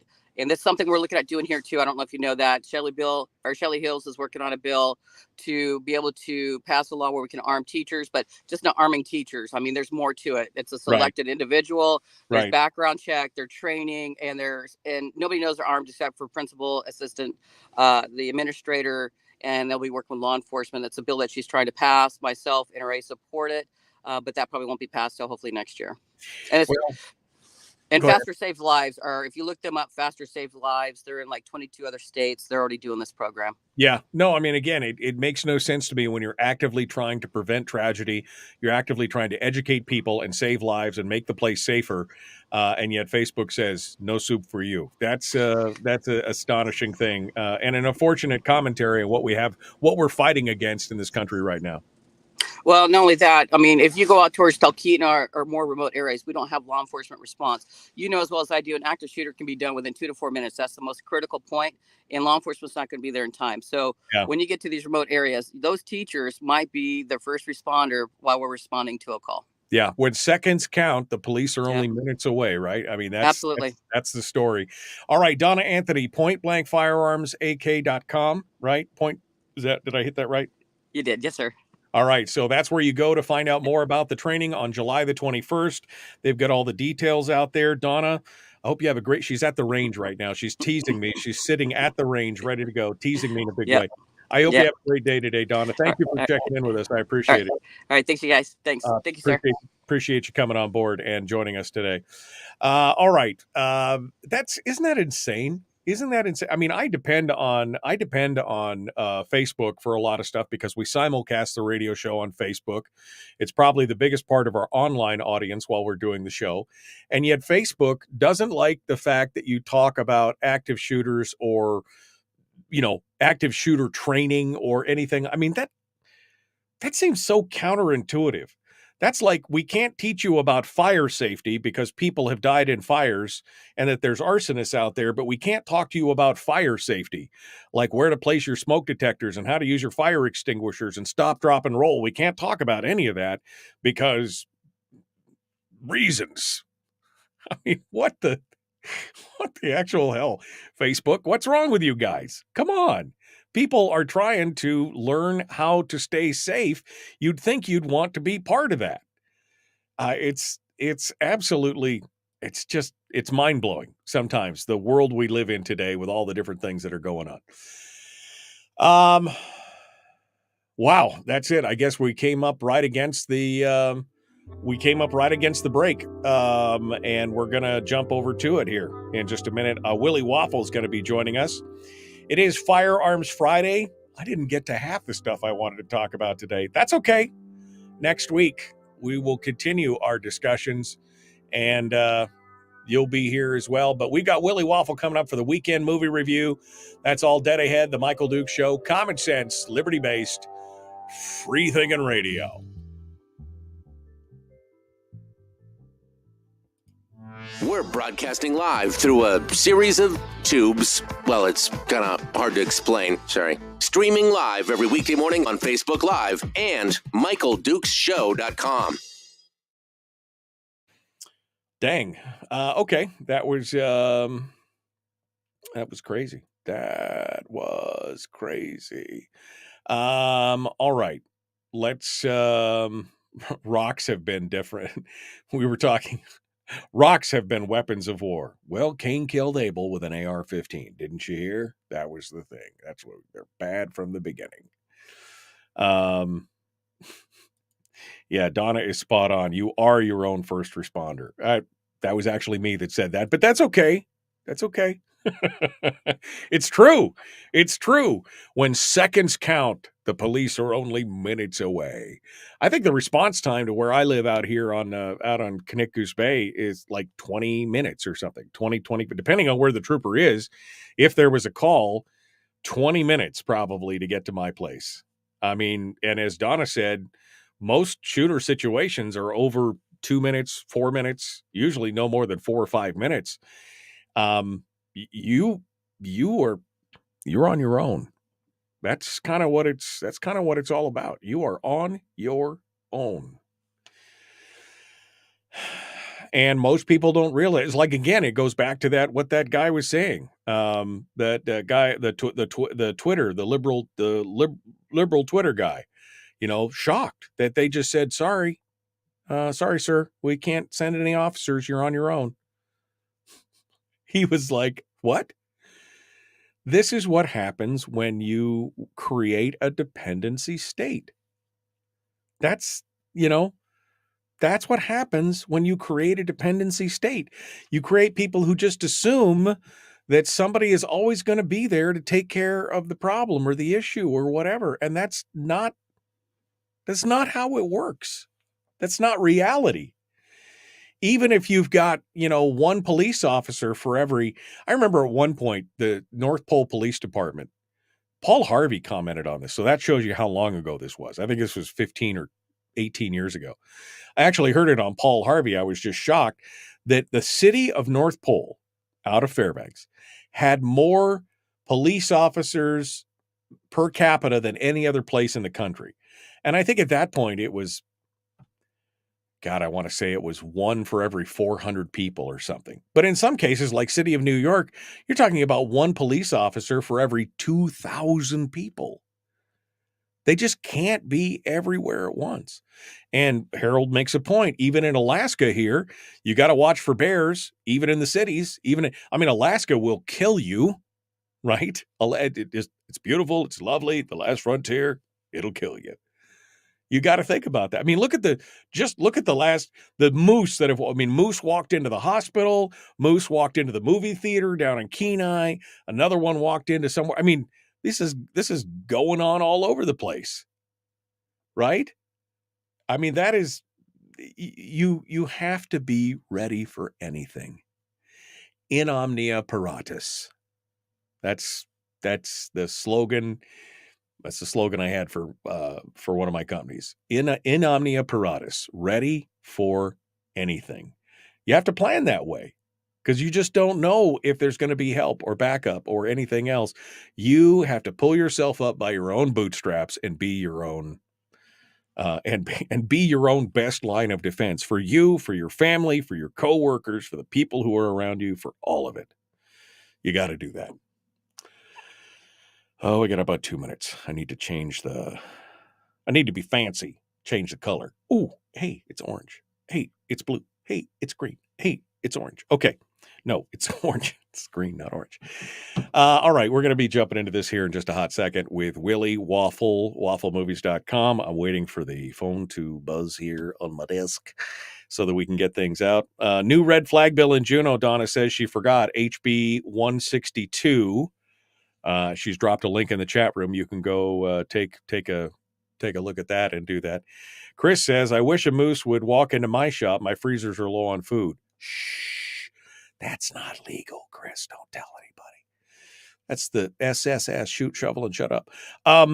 Or in this case, it would be the slaughter, the freeze. I don't know. I can't even think of an analogy for that, but it's so good. Shh, that's not legal. I live 5 minutes from the state troopers in Fairbanks, says Amy. Good for you. 5-minute response time. I mean, again, with most active shooters taking 2 to 4 minutes, you're still 1 minute outside that, but it doesn't matter. It doesn't matter if you're living next to a police department or next to a trooper outpost or whatever. I mean, you just don't know how long it's going to take. How long it's going to take for any of those things to go on. Okay. Phone is ringing. So we're ready to go. I'm going to get Willie up here. Get all squared away. Okay. I think we're ready. Let's jump into it. The Michael Duke Show. Common sense, liberty-based, free-thinking radio. Please like and share this show. Like and follow the show page. Do all the YouTube-y things. Subscribe. Ring the bell. You know the drill. Make it all happen. Let's get to it. Common sense radio and entertainment stuff. Ooh, the weekend. Here we go.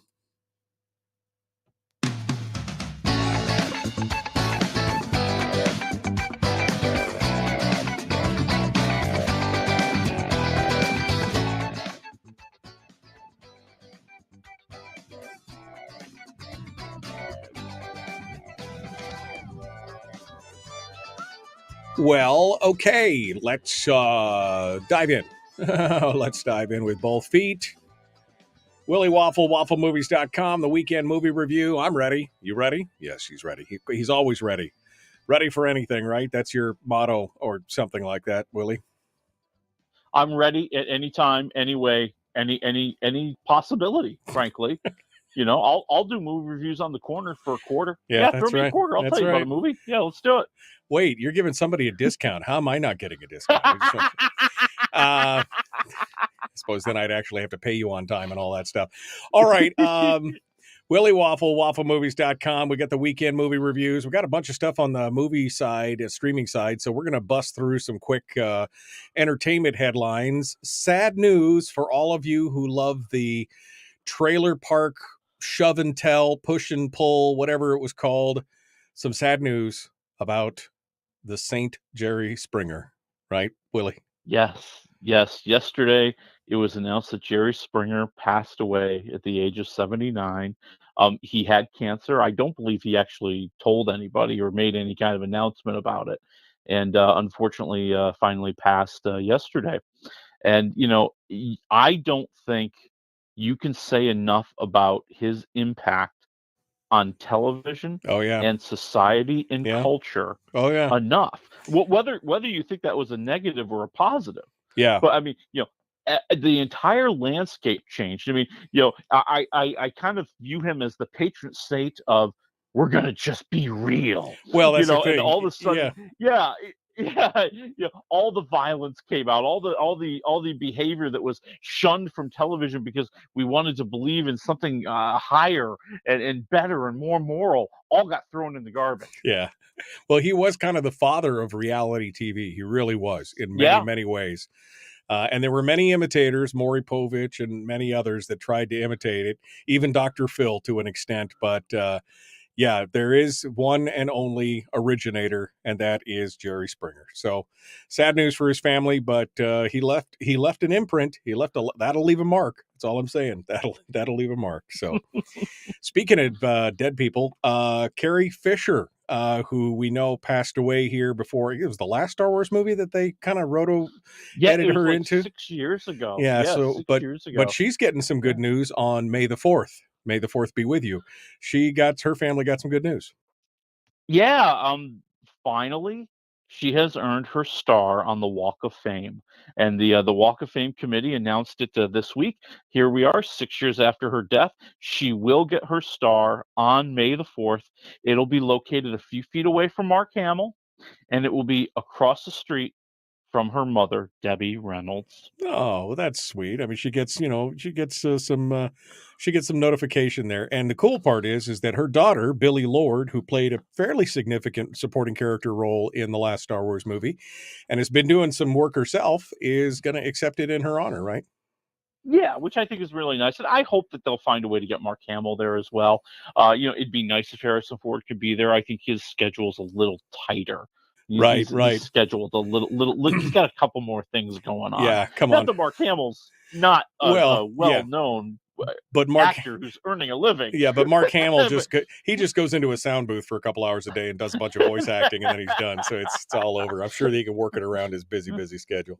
Well, good for Carrie Fisher. I'm sure that'll be good. Now, you're a game show nerd. I love them.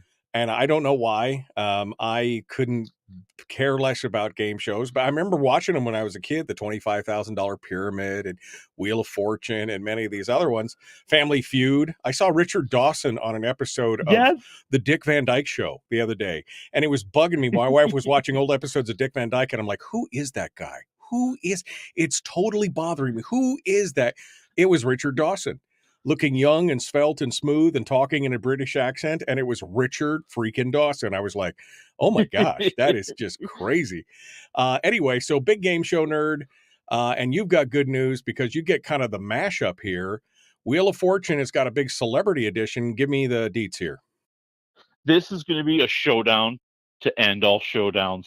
It is the matchup of the greatest game show hosts or game show personalities you can ever imagine. Celebrity Wheel of Fortune, May 10th, will feature a showdown between Jeopardy's Ken Jennings. Right. Jeopardy's Mayim Bialik. And Vanna White. Vanna White is taking them on in Wheel of Fortune. She's leaving her spot by the letters. She's going to play. She's going to spin the wheel. And I'm telling you right now, I think she's going to win. Oh, I was just going to ask, does she have to spin the wheel and then go turn the letters, or what's the deal? Because man, that would be mean if they made her do double duty. I know, double duty for them. So this sounds like two Jeopardys and a White is what it sounds like. You got two Jeopardy hosts and Vanna White. Team, they're dog piling her. I don't like that. I think she's got to be the underdog in this. She might be the underdog, but I'm telling you, I think she's the favorite because she knows the game. She knows how they put the puzzles together. Right. Hey, guess what, buddy? Sometimes she creates the puzzles. Ooh. And they put them on the show. Oh, wow. Okay. Well, yeah. So this is all going down when? This is on May 10th. May 10th, Celebrity Jeopardy. Is it a special time or the same normal? Celebrity Wheel of Fortune. Yeah. Celebrity Wheel of Fortune.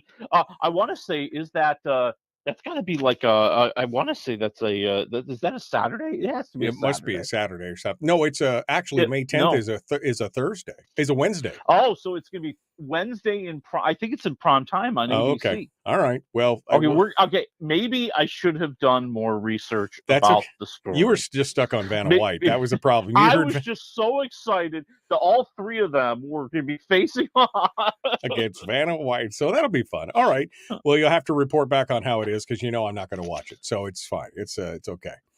It'll be all over the news, baby. Yeah, all over the news. Kind of emotionally slow week in entertainment, but that's good because we got 4 big titles to talk about for the streaming and the theaters. Tell me where you want to start off here.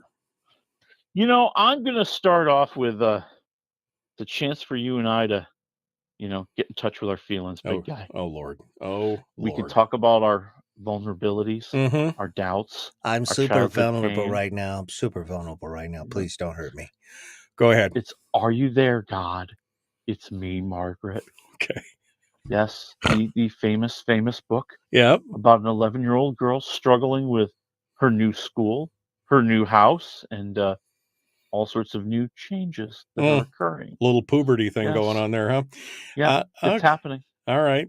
It is a technical. It's of a novel, right? It's I can't remember the name now. As Judy Blume, as seen in a book somewhere. It's in theaters. What are your thoughts? It's actually very charming and very sweet. And what I really liked about it is it doesn't have kind of that modern crassness. There's no Jerry Springer in this movie, baby. It really does it takes you back to the 70s and how kids were when they weren't as knowledgeable and sassy, and they didn't have all the information at their fingertips, and there was still mystery in being a child, and I feel you get that here, especially with this young gal, this Abby Ryder Fortson, who's just fantastic, and she just makes you feel every emotion, all the sadness, all the fear, all the excitement, all the confusion. I'm going 3.5 waffles. Wow. Okay. All right, but I'm definitely going to have to get in touch with my sensitive side, which I left around here somewhere, but I'll dig it up and find it somewhere. It'll be fine. 3.5 waffles. Are You There, God? It's Me, Margaret. Okay, in theaters. What's next? Well, then we have Big George Foreman, and there's a whole other part of this title. It's like Big George Foreman, the journey from being a championship boxer to being heavyweight champion again. It's just call it Big George Foreman. Okay. It's got like a massive subtitle, right? Okay. Yeah. I mean, you can't put this on a marquee. There's just not enough anywhere there. But it is the true story of George Foreman. And those of us who know the story, it is quite amazing. Oh yeah. And it really does take you from the beginning, from his the way he grew up. He grew up very poor and grew up in a rough part of the world, in a rough way of life, right? Goes into the army, he learns how to box, goes to the Olympics, then he becomes a professional boxer, he becomes the heavyweight champion, and then it all falls apart. He loses that championship. Right. He almost loses his life, and he turns himself over to God. And we see that, and then we see the comeback, the way that he rebuilt his life, the way he tried to make amends, the way he became a preacher. And then, because he was broke, he was broke. Right. He had to go back into boxing. Yeah. And people who know George Foreman, when he was the champion, he looked like a Greek god. This dude was just muscles on top of muscles on top of muscles, and you were afraid to look at him because he could beat the living daylights out of you. Because as they explained in the movie, he had a lot of anger back then. Right. But when he made his comeback, he looked more like you and me, man. little pudgy, a little pudgy, and somehow fighting at an age when gosh, most people couldn't even imagine fighting, let alone winning the championship of the world. He made another run for it. Yeah. And, it really is it's a boxing movie, but it's also a story of faith, and it's a faith-based story, and it's about him turning his life around, and what this positivity and what his belief in God, helped him, achieve and move forward and move away from things that he wasn't proud of, even though everybody would think those were his heydays. Those were the greatest days for him. I'm going to say like 2.5 waffles. I think you got a good solid movie here. Good. All right. Well, it's always good to see everybody loves a good comeback story. Especially when it's true to life. That's the best part. All right, what's up next? Well, and then we also have Peter Pan and Wendy. Okay. It's streaming on Disney Plus. Yes, the live action version of Peter Pan. The remake of a whatever. Yeah. Oh, they're never going to stop. And in this one, I think you can kind of call this one the story of Captain Hook, because they got Jude Law to play Captain Hook. Therefore, they had to make the part a little bit bigger, a little bit deeper, a little bit more significant. And they really do dive really deep into his history and his background, how he became the villain that we see before him. And, there's not as much focus on it, but the story is still there. They go off to Neverland. The Lost Boys are fighting against Captain Hook. We wonder if they'll be able to survive and all that. You get all that. And, I'm not going to lie to you. It's more woke than ever. Of course it is. It's Disney. Of course it's more woke than ever. There's a lot of Disney. There's a lot of Disney happening in this Disney movie, guys.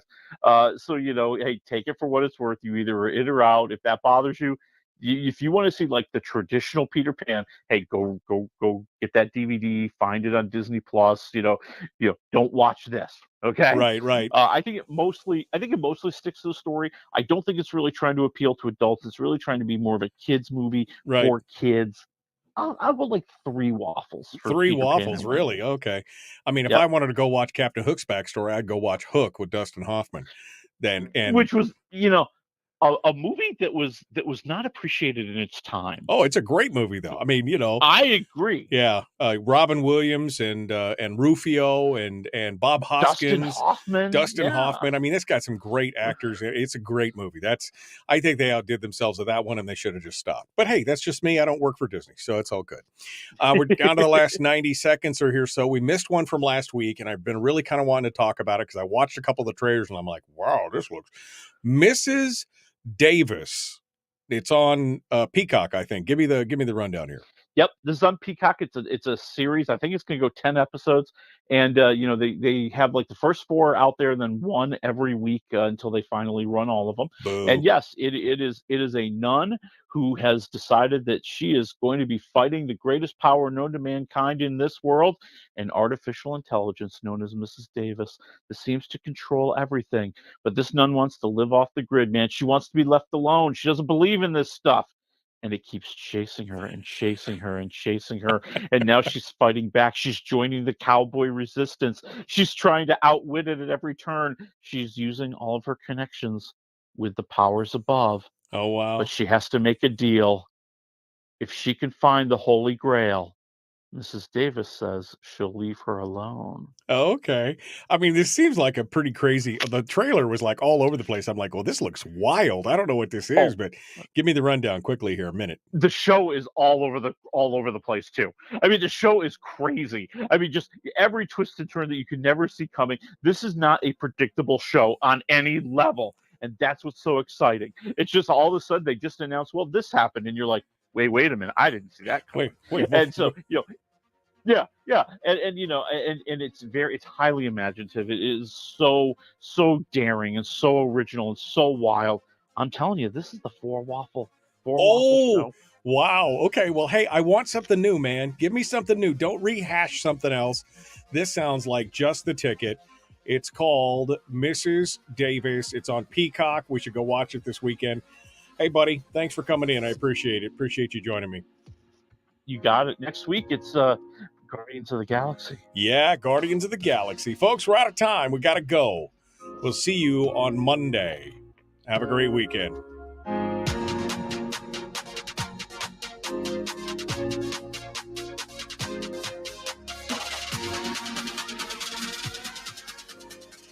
Yeah, I mean, I'm watching the trailer and I'm like, okay, it's tech, it's the thing, it's the nun. There's the resistance fighters. She's fighting back. I was just like, man, this thing is all. I couldn't even figure it out. And I'm like, but I'm peaked. My interest is peaked, and that's what I want. Something that's new, something that's different, something that's not a rehash of something that I've watched 53 times before. And I mean, I hope it does well because my God, that's what we need more of is more original ideas. Yeah, you just need something that's going to knock your socks off. Yeah. And that's what's so exciting about it. And it's not doing it with the tech, it's not doing it with the special effects, it's not doing it with anything other than Betty Gilpin, who I think is a great actress. It's doing it with some great writing, it's doing it with imagination, and every time there's some big reveal, my jaw drops. It's just didn't see that coming, huh? Oh man. And you almost have to just like suspend all disbelief, because it's a sci-fi show, right? But it's sci-fi, it's fantasy, it's just everything. Yeah, it's spiritual, it's sci-fi, it's fantasy, it's supernatural, it's everything. I'm loving it. I want to watch it right now. I'm going to wait for all the episodes to drop because that's the kind of guy I am. All right. Well, Willie, thank you, my friend. Look forward to Guardians next week. We'll see you then, okay? All right, see you next week. All right, folks, we got more coming up on Monday. Emma Camp from Reason Magazine is going to be joining us, and somebody else, maybe. We'll see what happens. We got to go, though. I hope you have a great weekend. The Michael Duke Show, Common Sense Radio.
We've shed our terrestrial radio skin, and now we are slimy lizard internet people. It's the Michael Duke Show.